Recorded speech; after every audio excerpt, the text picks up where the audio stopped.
Tengok. Sebab tu tuan-tuan, Saidina Umar ni hebat. Kerana apa hebat? Kerana tangisan dia. Selalu menangis. Dia duduk sampai nampak luar ayat mata ni teriak. Kita ada tak tuan-tuan duduk orang teriak? Macam ada tak? Ada, tengok Umar Inustan. Sebab tu abang, kita ni dah umur 40 lah. Apa kelebihan ibadat kita yang kita ada? Nak tanya. Kita ada 60 dah. Nabi pun umur 63 lah. Apa kelebihan yang kita ada? Kalau ada dalam hati aku sayang Nabi, ya, jadilah. Ataupun yang kedua, aku tiasa menangis, ya Allah. Aku ibadat ni tak banyak, tapi aku tiasa teriak, ya Allah. Jadilah sebagai bekal kita. Saidina Umar sentiasa menangis, tuan-tuan. Dijamin syurga. Di saat dia nak mati, tuan-tuan tengok.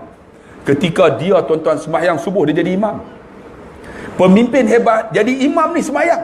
Ketika sembahyang, tuan-tuan, tiba-tiba tengah sujud, datang Abu Lu'lu'ah Al-Majusi. Abu Lu'lu'ah ni sangat diraikan oleh orang Syiah. Kubur dia ada di Baghdad. Mereka buat satu monumen yang cukup hebat.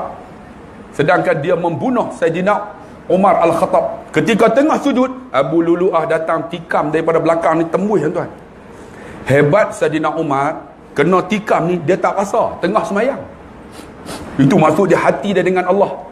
Tengah semayang tembus ni, boleh duk angkat duduk tahiyat ni. Hebat tak?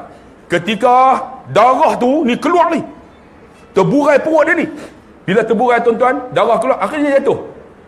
Bila jatuh, datang Sayyidina Ali, Abu Bakar. Sayyidina Umar kata, wahai Ali, kenapa dengan aku? Sayyidina Ali kata apa? Wahai Amir Mukminin, sebenarnya kamu telah ditikam. Siapa yang tikam aku? Abu Lu'lu'ah Al-Majusi. Maka kata Sayyidina Umar, sesungguhnya benarlah janji Rasulullah bahawa aku akan mati dibunuh. Lalu dia kata, wahai Ali, tak adakah minuman aku terlalu dahaga? Ataupun dia tanya, Zingah kata, tidakkah aku telah selesai solat? Maka Sayyidina Ali kata, belum. Selesaikan solat aku, dia kata. Tuan-tuan bayang tengok, masa tu dia pun nak cabut ni, nak cabut pedang. Dia kata, selesaikan solat aku. Masa solat, cabut. Lalu Sayyidina Umar nak habiskan sembahyangnya. Dia pun nak cabut, tuan-tuan. Dia cabut, tak terasa.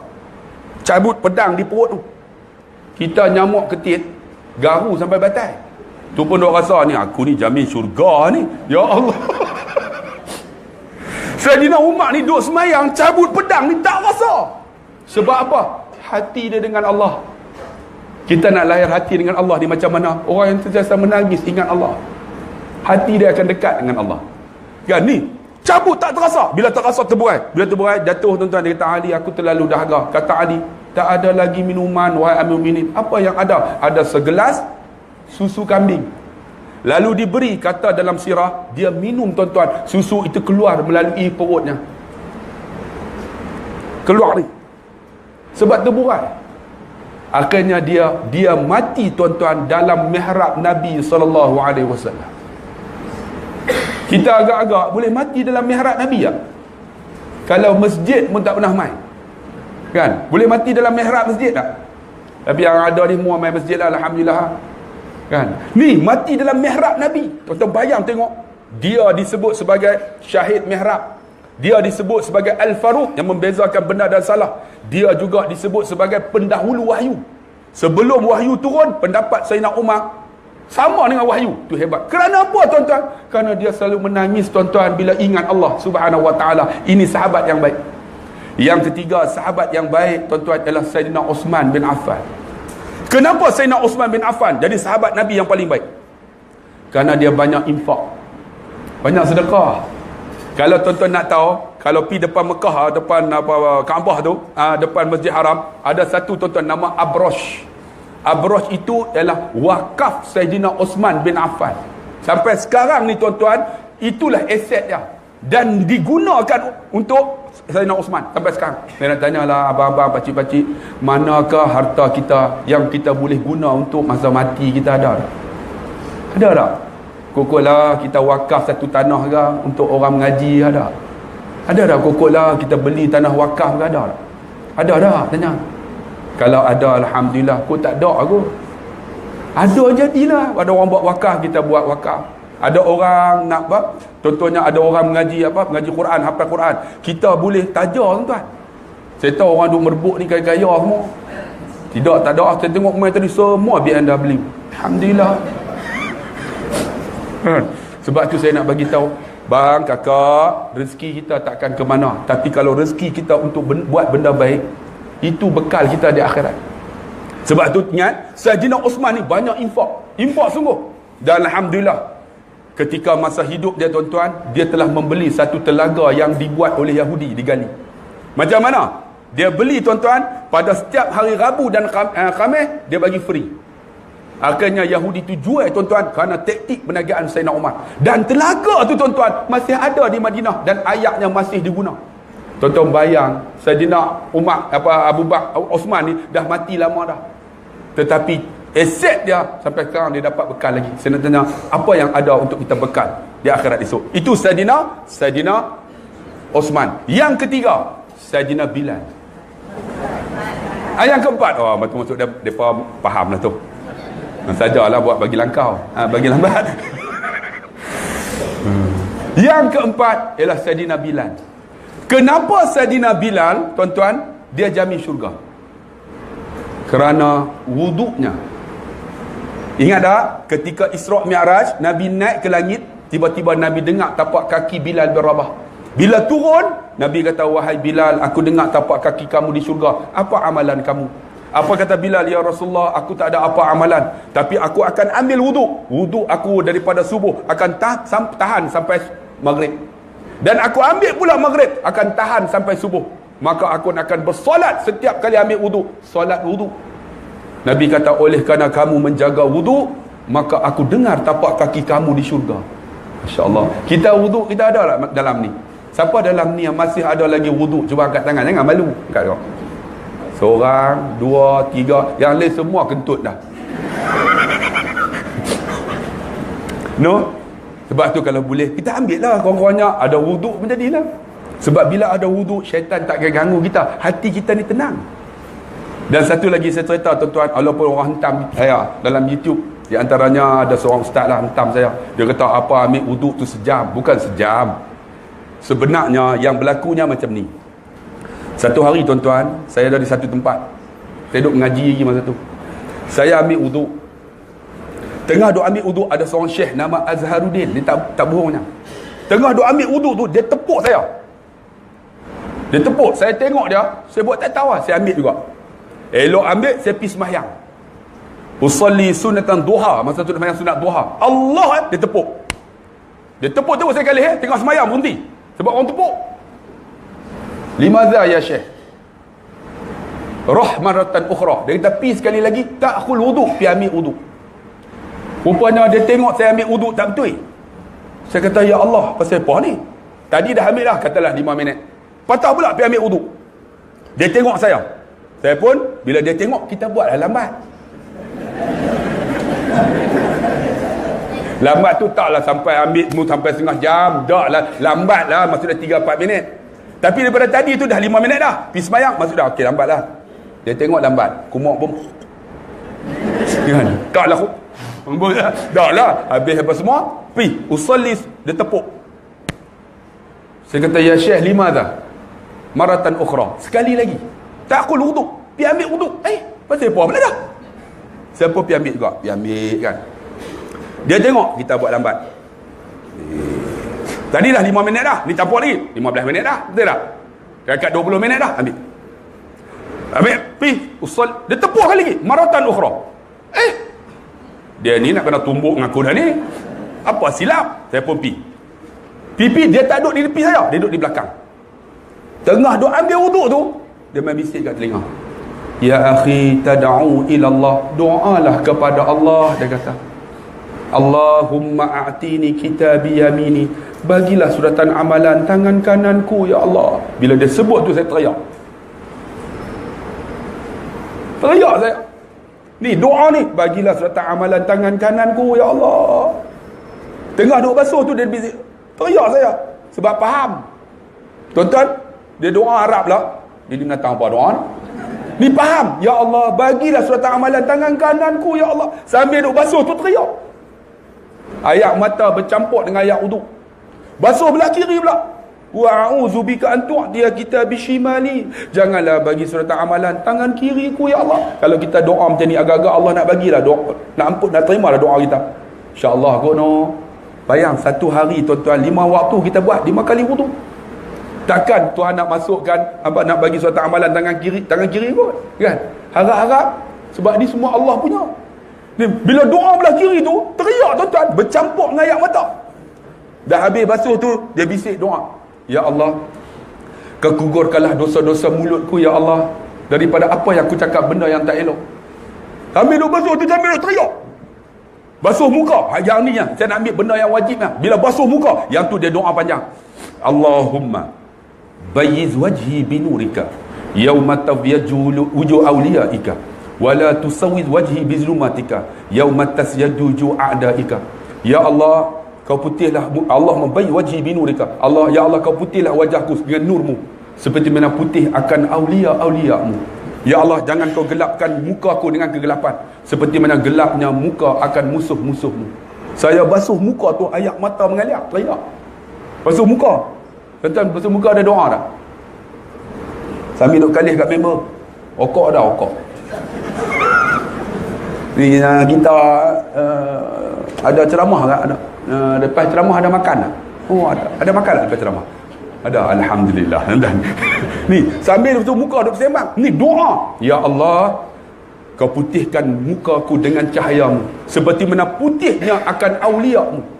Jangan kau gelapkan mukaku seperti mana gelap akan muka musuh-musuhmu. Tuan-tuan, sambil basuh tu teriak. Kemudian basuh tangan, dia bagi doa jadilah. Kemudian basuh kepala. Basuh kepala, kita ambil benda yang penting ni. Bila basuh kepala, dia bisik kat telinga, Allahumma faqihni fid din wa 'allimni ta'wil waj'alni min ibadikas salihin. Ya Allah, bagilah aku faham agama ya Allah, bagi aku faham Quran, bagi aku jadi orang yang soleh ya Allah. Kita ada doa tak ni? Tak ada anu. Basuh tu doa lah, tak boleh bahasa Arab Melayu. Ya Allah, bagilah aku faham agama ni, mengaji ceramah lama dah, duk bengong-bengong ni. Doa, sebab doa ni senjata orang beriman. Doa ni, ya Allah, bagi aku faham Quran. Nak faham Quran kena mengaji tak? Bukan boleh baca tu ya. Kena mengaji, tengok tafsir, kena berguru. Jangan kata aku pandai dah mengaji Quran. Dah, pandai pun kena tengok makhraj yang keluar. Ni, kena tengok tok guru. Sebab mengaji Quran ni kena berguru. Kena sebut, guru kena tengok. Bila tengok berguru tu, tuan-tuan, nak faham, kita kena doa supaya Allah bagi kita faham Quran. Kemudian jadi orang yang soleh. Bila basuh tu teriak. Kemudian dah habis basuh telinga apa doa kan, lepas tu kaki. Dia ambil benda yang penting, kaki. Dia bisik, Allahumma sabbit qadami ala siratikal mustaqim. Ya Allah, tetaplah tapak kakiku ni di atas titi sirat ya Allah. Basuh kaki tu dia sebut, kita teriak. Habis-habis tengok waktu kita ambil mula tu yang ambil sampai dekat 40 minit, dekat sejam. Daripada hak mula tu, duk ulang-ulang tu jadi panjang. Baru pergi semayang, usalli. Allah tu tak fikir dia adalah angkat-angkat takbir. Ya Allah, sedapnya semayang aku. Pasal apa sedap? Kerana wudu. Sedap semayang, nak cerita sedap tak tahu. Makcik pernah makan tak? Pernah makan tak buah pelam? Pelam pernah makan kan? Buah pelam tu kalau kita ambil, saya nak ceritakan, ambil buah pelam tu. Pelam yang paling sedap ialah pelam harum manis. Sebab masak. Jangan ambil itu, ambil pelam telur. Dia besar ni ya. Kupas kulit dah semua, dia isi dia putih betul tak? Ini analogi, isi dia putih. Kemudian cari kuah rojak Mak B. Analogi. Ambil kuah rojak tu, kan Mak baju tu, beli kacang bubuh di atas. Lepas tu potong ni, buah pelam tadi belah jadi 6. Ambil satu jorong, kemudian cicah dekat kuah rojak Mak B. Ini analogi. Cocok bagi besari tu, kemudian tunjuk dekat tuan-tuan. Kemudian buh dalam mulut. Telai yang liok dah tengok. Pasal apa kakak, makcik, abang telai yang liok? Sebab kita pernah makan buah tersebut. Macam tu ibadat. Orang yang pernah buat, nak cerita tak reti bila dia pernah buat. Analogi je dah. Contohnya, kita pergi semayang. Kita ni selalu semayang. Kita pergi rumah orang. Tengok-tengok, masuk waktu. Allahu Akbar, Allahu Akbar. Kita rasa macam mana? Tengok-tengok, dia duduk tengok TV, buat tak tahu kan? Kita, ya Allah, nak habaq, takut nampak macam alim sangat. Kan? Lah macam mana ni? Ataupun kita biar ataupun mampu biar kita balik qada, maksudnya iman kita tak ada. Tapi kalau kita, ya Allah, macam mana nak abang ni? Kalau khabar nampak alim, kita tandas mana? Kita pergi tandas ambil wuduk, semayang tak mana-mana. Maksudnya kita ada iman. Kemanisan itu orang yang pernah buat. Sebab tu tuan-tuan, ni ambil wuduk tu dah habis siap, semayang tu sedap. Nak cerita tak kerti. Allahu Akbar, rasa sedap. Ya Allah, sedapnya rasa. Sebab apa? Sebab wuduk. Wuduk inilah yang menyebabkan Sayyidina Bilal masuk syurga. Kerana kehebatan wuduk. Sebab tu abang-abang, pakcik yang dikasih, Bilal ni hebat tak hebat, walaupun dia kata ini hadis tak apa, cerita yang tak berapa mutawatir. Tapi saya nak ambil cerita ni, banyak orang cerita, di antaranya Ustaz Jasuki cerita. Bilal ni duduk di Damsyik, kubur ni ada di Damsyik. Saya pernah pergi Syria. Ni saya nak pergi Syria bulan ni, bulan Julai ni. Dengan Anas Al-Arabi, anak kepada Datuk Alim. Nak pergi tengok apa yang berlaku di Aleppo. Bantuan macam mana. Dan Alhamdulillah kami juga akan melancarkan kutipan derma itu dengan naik kapal. Batu makcik-makcik lamalah duduk kat Sungai Petani ni. Jom naik kapal pula. Naik kapal dengan saya, tuan-tuan akan dengar sentuhan kalbu tu dalam kapal. Jadi tak boleh lari. Saya kata teriak. Tak teriak, aku buang dalam laut. Sebab kami akan bersama, saya dengan kumpulan Hijaz, selama 4 hari 3 malam, InsyaAllah bulan September.